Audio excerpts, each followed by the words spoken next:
The Lord be with you. And with your spirit. A reading from the Holy Gospel according to John. Glory to you, O Lord.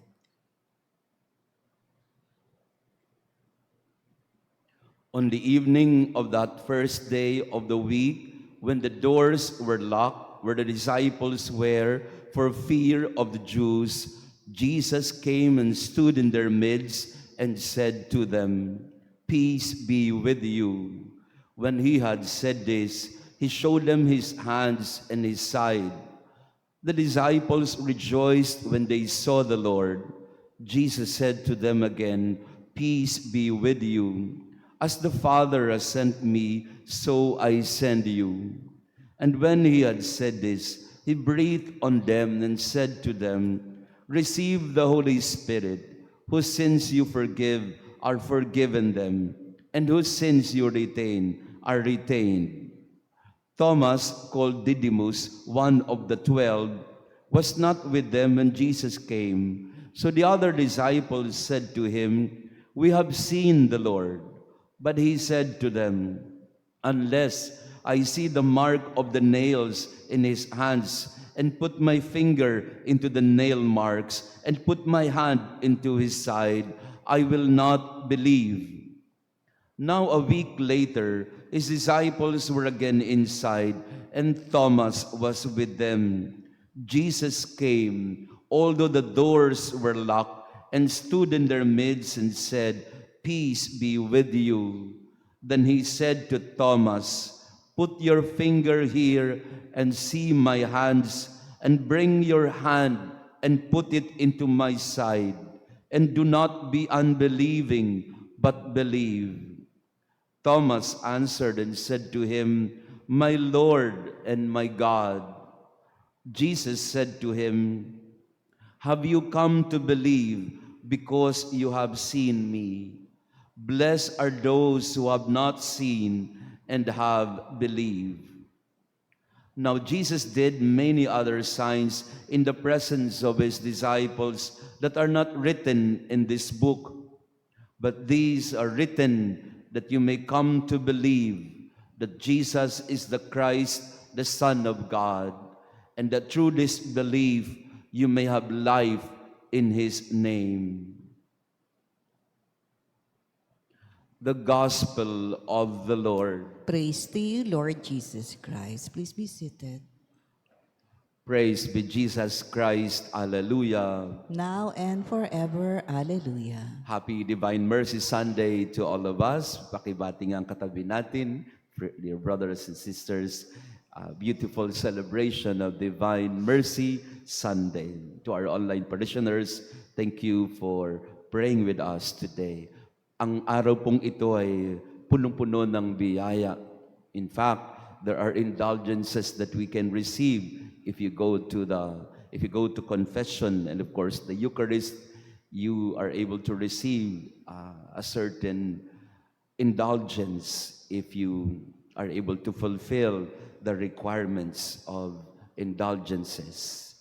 At maganda po yung araw na ito dahil nag-uumapaw ang biyaya ng Panginoon, we go to confession. But hindi po ako makakapagkumpisal sa inyo dahil sunod-sunod po ang aking misa. No? Pero pwede po kayo mangumpisal kung sino po yung available na pare. This is the good time for us to go to confession, the feast of the Divine Mercy.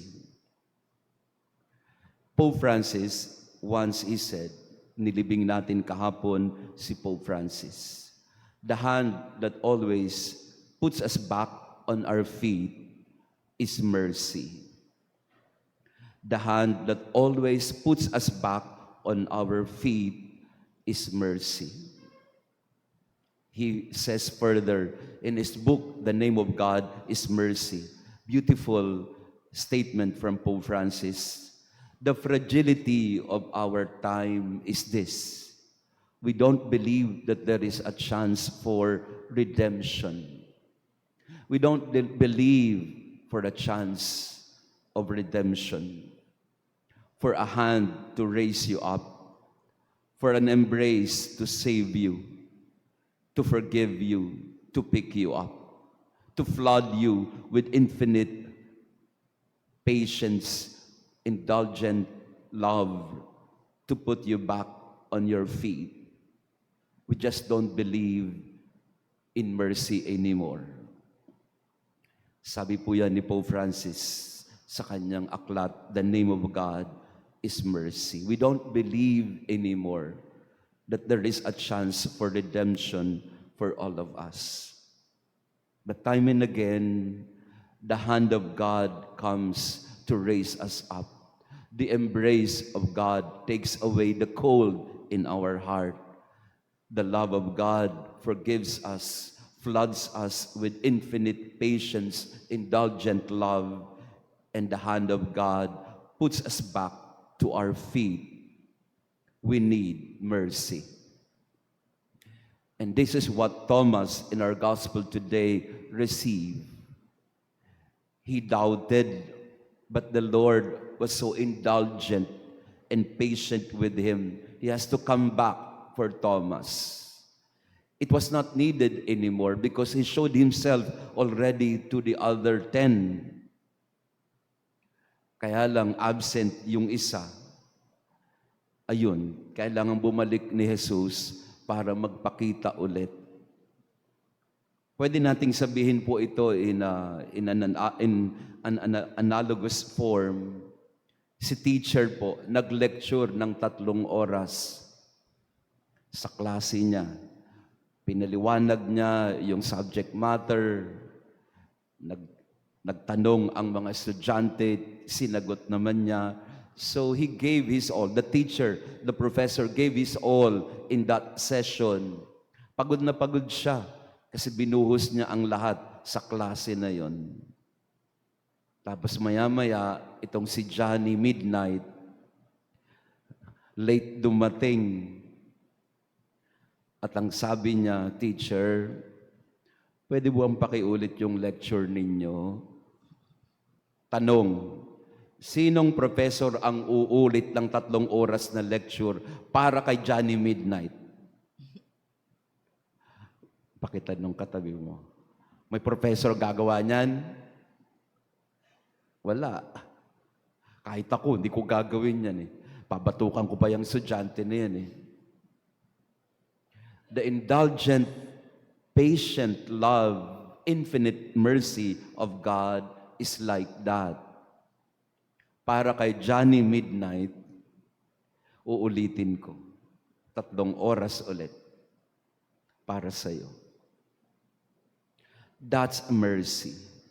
The mercy of God is boundless. The mercy of God is infinite. It's indulgent. It is so patient. It is the hand that puts us back to our feet. And again in our life, we need to experience that kind of patience and understanding and tolerance and mercy. Nandyan na tayo. Kailangan tayo ay susunod, may disiplina, and all that. Andyan na tayo na kailangan may justice, kailangan may fairness, and all these processes that are important. But God goes beyond justice. The justice of God is in fact mercy. Hindi natin maiintindihan yon. Kasi nga hindi naman tayo Diyos eh. Ang awat habag natin ay may hangganan. Our level of tolerance for each other has a window. But God's tolerance for us is infinite. And that's why today is a beautiful day to celebrate the mercy of Jesus, the mercy of God. Hindi para abusuhin, hindi para sabihin natin sa sarili natin na pagsamantalahan ang kagandahang loob at kabutihan ng Diyos. But it's really to enjoy the mercy of God. Because that's how loving He is towards us. Last Holy Thursday, si Papal Nuncio po, the Papal Nuncio came here sa atin pong parokya for his Visita Iglesia. Dahil po pupunta ang papal nuncio, hindi po ako makaalis, makabisita iglesia kasi anytime po darating eh. Kaya pinarusahan po ako ng papal nuncio. Kailangan ko siyang hintayin mula alas 8 hanggang alas 12 ng gabi. Dumating 12 o'clock. Kaya ako po, kung nandito po kayo ng Holy Thursday, nandiyan po ako sa may door ng simbahan, nakatayo. Did you see me? Nakatayo po dyan, 4 na oras. Kasi hindi ko makaalis, kasi baka dumating bigla, masermonan pa ako. No? So habang ako po yung nagbabantay dyan sa pintuan ng ating simbahan, minabuti ko pong maging gwardiya na rin. And welcoming people, everyone. And I think it was the best Visita Iglesia that I've ever had in a while because people come and go. For the next 4 hours, from 8 o'clock to 12 midnight, hindi ako makaupo. Because people kept on coming and going. And of course, I had to welcome them, entertain them. But what I noticed in those 4 hours that people were visiting the church, coming and going, I discovered how beautiful our Filipino family is. May papasok na pamilya na maraming mga toddlers. So hawak-hawak na mga elders ng mga nanay, tatay ang kanilang mga toddlers paakyat. And it was always a welcome sight for me. No? Isang buong pamilya, hahawakan yung bata at dadalhin sa loob ng simbahan. Will pray the Station of the Cross. Pero marami po, at ito po yung napansin ko sa Bisita Iglesia, marami po ay mga elderly. At yung mga elderly, hirap na hirap umakyat dito sa ating simbahan kasi may mga steps. And I saw how loving families were. Yung mga teenager, sila na ngayon na nagbubuhat sa kanilang mga lola. I've seen hundreds of them, in fact, in those 4 hours. Yung pong mga bata, mga apo, hawak-hawak ang kamay ng kanilang mga lolo at lola at yung isa pa'y binubuhat nila para makapasok sa simbahan. May mga pamilya yung binubuhat ay ang mga bata, may mga pamilya na ang binubuhat ay ang mga matatanda. It was a sight to behold, the tenderness and closeness and love in the family. At marami akong nakausap. One of the families I was able to talk to, when I welcomed them, ang sabi nila, Father, ito lang po ang simbahang binisita namin. Si Lola po kasi hindi na pwedeng magbisita ng maraming simbahan. Some were able to make 14, others 7, pero itong family nito, sabi nila, Father, si Lola po ang nag-request sa amin na magbisita iglesia. Ang sabi namin kay Lola ay, Lola, we cannot go to all the churches, traffic, and many people. We cannot go to 14 churches or 7 churches even. Pili na lang po kayo ng isa kasi para madala namin kayo. Naka-wheelchair siya, at hindi na siya masyadong makakilos, kaya buhat-buhat siya ng buong pamilya niya. At ang sabi daw ni Lola, isa lang simbahan gusto kong puntahan, yung magandang simbahan ng Goretti. Yun daw po yung request ni Lola. And I was so inspired by this family kasi buhat-buhat nila si Lola. From the wheelchair, inalis nila para kami po ay makapag-picture dyan sa harap. Na tumayo si Lola, hawak-hawak ng lahat. Dalawa ang kaliwa at kanan ang nakahawak sa kanya. What I'm trying to tell you is this. In those families I have seen, there was love, there was tenderness, there was mercy. Mahal na mahal nila ang mga lola nila. At mahal na mahal din nila yung mga toddlers, na mga bata sa pamilya. What our families need today is mercy. That tenderness and closeness.